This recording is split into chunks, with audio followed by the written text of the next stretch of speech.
What does it take to actually have a successful music career in the studio? In this video, I'm gonna show you and explain to you what it took for me. Hey everyone, I'm Colt Capperrune. I'm a music producer, a session guitar player, mix engineer, mastering engineer in Nashville, Tennessee. This is my studio. And for those of you that aren't familiar, a little bit about me: I've charted top 40 on Billboard. I've had a handful of number ones on other FM radio charts. I am in my 21st year of making records and my 12th year of doing it full time. And in this video, I'm gonna show you the gear and the strategies that have allowed me to do that. Now, while there is a lot of gear that I want to talk about in this video, the very most important thing to actually cultivating a successful music career has nothing to do with gear whatsoever. The single most important thing to having a successful music career is personal relationships. And so I want to talk to you just a little bit about that first. Now, the first thing that I think most people don't realize is that people work with people that they know. And they work with people they know over more talented options most of the time. So building personal rapport, building trust, building personal relationships is literally the most important thing when it comes to forging a career in music. So the first thing you need to do is identify who your target customer or client is. This could be different based on whether or not you're a session player or a mix engineer or a producer. And once you've figured out the exact demographic of people that will hire you, the first thing that you should do is make sure there is no one in your geographical area that doesn't know who you are. That should be your biggest goal. When I first moved to Nashville here a little over 10 years ago, I went and had coffee with every single person who would have a coffee with me. Everyone. I had coffee with over 2,000 people that I had never met before that coffee meeting. I used social media, Instagram and Facebook, to create some sort of relationship with artists that might hire me, and then I flipped that into a coffee meeting so that way we could get a face-to-face relationship as fast as possible. But I wasn't there at coffee just trying to convince them to hire me. I was there to be their friend. And if they never hired me, that was perfectly fine with me. But I wanted to see if there's any way I could help, any advice that I could give them, or just having new friends. And what happens is the small percentage of those people that end up hiring you eventually is enough people to pay your bills and let you do this full time without a day job. It's the single most important part of this whole conversation. So figure out who it is that would hire you, figure out how to build relationships with them in your geographical area, and just get to work. Okay, the very next thing, the second thing that is super important, in my opinion, of course these are all in my opinion, is acoustic treatment. I would rather work on a laptop with the cheapest interface and the cheapest set of monitors and the cheapest microphone in a decently acoustically treated room than have the greatest set of gear and the greatest microphones and the greatest hardware and the greatest plugins in a completely untreated room that kind of sounds like crap. This is what this room sounded like before any acoustic treatment. We're all set up to do first listening test. Now, obviously there's some real issues with the room.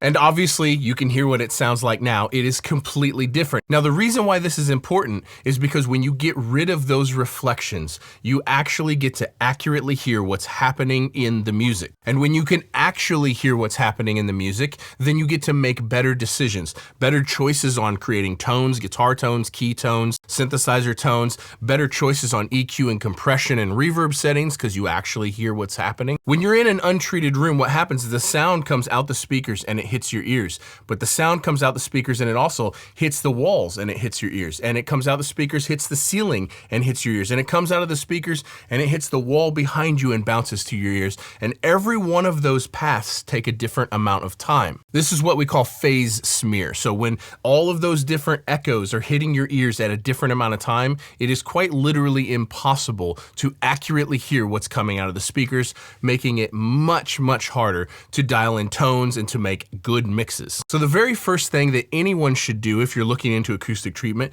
is Google acoustic treatment first reflection points. And this is the basis for the minimum amount of acoustic treatment. You want to cover these reflection points with some broadband absorption. There's tons of companies that make broadband absorption panels. I know Sweetwater carries a handful themselves. And you want to cover these first reflection points on your sides, above your head, and behind you. And if you do this, if you just do this, your room will sound better than 90% of the people in the world making music. And it will give you a massive leg up on making incredible music. Let's get into some gear that actually made my career. Gear that was hugely impactful in my career trajectory. Now, one of the pair of monitors that made a gigantic difference in my mixes was my pair of Auratone 5Cs. When I bought these years ago, it was a second set of monitors for me, and it was transformative. My mixes were transformative. And the technique in using these is you go back and forth between whatever your main set of monitors is and your set of Auratones are. And you turn the music down real low. And you use this low volume reference point on the Auratones to identify the problems within the mix. If it sounds harsh on the Auratones, fix the harshness. If the levels are off and you've got it turned way down, you should be able to hear the kick and the snare sound and the vocal. And the relationship between those three at a very low volume is huge in identifying what you need to do in your mix. If you already have a decent set of monitors, adding a pair of Auratones is absolutely an enormous help, and I cannot recommend it enough. Now, I did a gigantic monitor shootout a handful of years ago, and I chose the Focal Trio 11BE monitors for the mains in this room.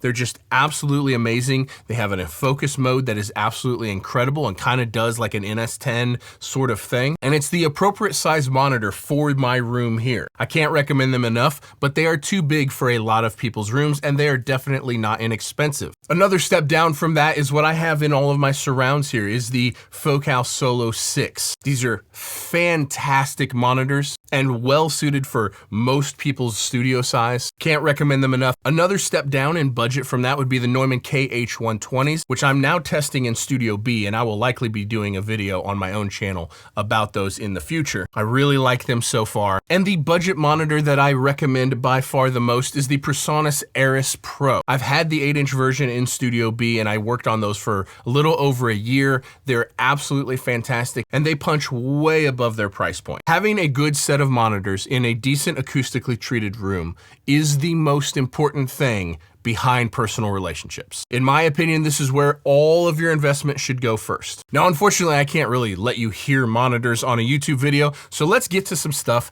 that I can let you hear and talk about microphones. Now, my favorite source to test microphones is acoustic guitar, and it's for a couple reasons. One, acoustic guitar is percussive, just like drums or piano, but it's also tonal, just like vocals and piano. It's fairly full frequency spectrum, goes from 100 up to 20K, and so what I find is that if I really like a microphone on acoustic guitar, then I will probably like it on most everything. So here's some of my favorite microphones on acoustic guitar, and I'm gonna run through these very quickly so you can actually hear the differences.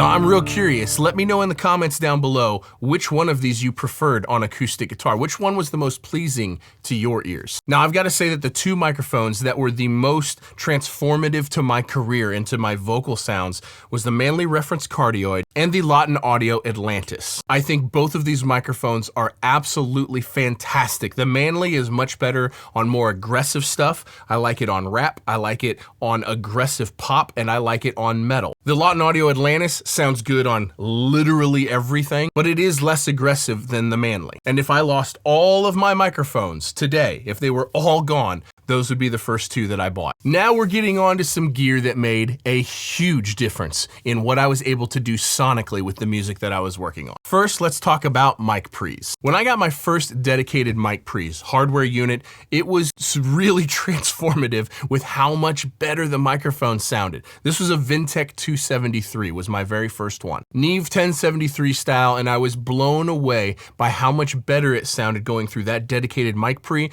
than through the cheap console that I was using or going right into the interface. Now that was 17 years ago, and so I have been on quite the journey since then when it comes to microphone preamps. But what I'd like to do is just play that same acoustic guitar through a handful of different preamps so that way you can hear the differences between them and see my favorites.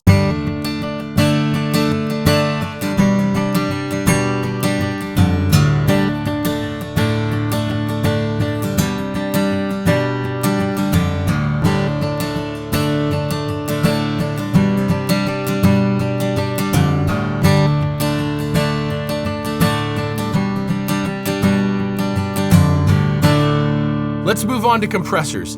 In my 21 years of making records, there is one compressor that stands above all the rest currently. That was transformative in what I was able to do, and it is my TubeTech LCA2B. This is a compressor that not a lot of people talk about, but it is one of, if not the best compressor I've ever used ever in my career, full stop, and I've used just about everything there is to try. If I had to choose one compressor, this one would be it. It's stunning on vocals. It's the most transparent compressor I've ever used on vocals. It's clean enough to do the cleanest of pop, but you can put enough attitude in it to do literally any genre. It is fantastic on drum bus. It's fantastic on piano. It's fantastic on bass. It's amazing on mix bus. It is truly one of the most amazing compressors I've ever used. It's not inexpensive, but I will never get rid of this compressor. And it truly did, especially in tracking vocals. It truly did elevate my vocal sound significantly. Okay, the next thing that made a gigantic impact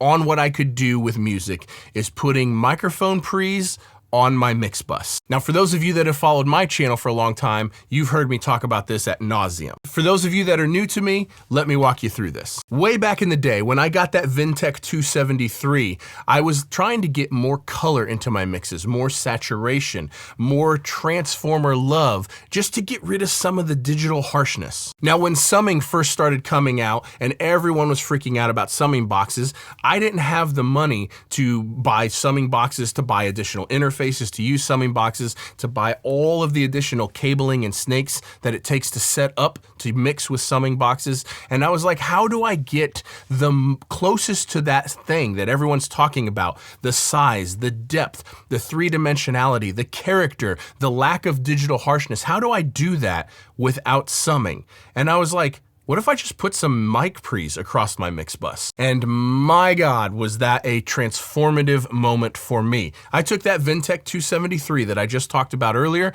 and I strapped it across my mix bus, and I was blown away at how much bigger and more detailed, how much deeper, literally everything you can say about what you'd like to happen in a mix, it did that. Now, I used that Vintech 273 for many years just this way, and eventually I was like, is there anything better? What is actually the ultimate character that I could put on my mix bus? And so I started experimenting with many, many, many different microphone preamps on my mix bus, and where I ended up 17 years later was with my own signature microphone preamp. This preamp is from Cappy. We call it the Capperrune. My last name's Capperrune. Their name is Cappy. Capperrune seemed like the perfect marriage of a name. Now, to me, this is the ultimate on a mix bus. But the thing that I'd really like to get across in this video is to take whatever mic preamps you have and test it out. If you have a pair of absolutely anything, strap it across your mix bus and see how it works out for you. And so to prove that point, what I'd like to do is play you a quick mix with nothing on it, and then go through my signature pre's and a handful of other preamp pairs that I have here in the studio just to show you.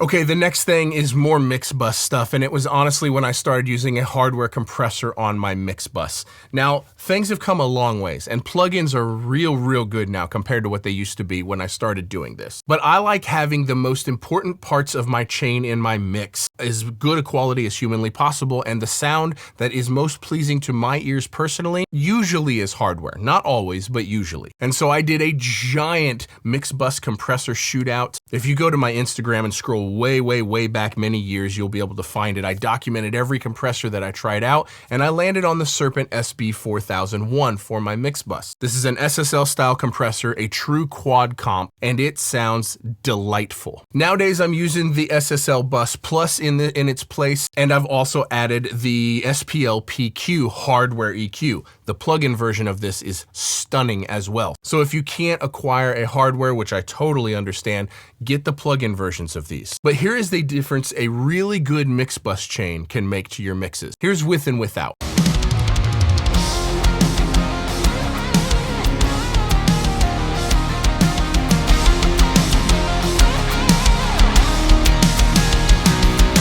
Now this video is much longer than I anticipated it being, but I really wanted to give you a foundation for the things that truly elevated my career and helped me get to where I am today. I'm not saying you couldn't do it without some of these things, but these are the things that were the most impactful to me in my journey. Now I've done dedicated videos on just about everything I discussed in this video, so if you enjoyed this, don't forget to tap on my name and check out all of the videos that I've done on all of these things. And if you haven't subscribed to me or the Sweetwater channel yet, consider subscribing to both of us. If you're still here, I appreciate you sticking around to the very end. You are the real MVP. I hope you got something out of this. I hope you learned something. I hope you found it entertaining and helpful. Thank you so much for watching. We'll see you in the next one. Peace.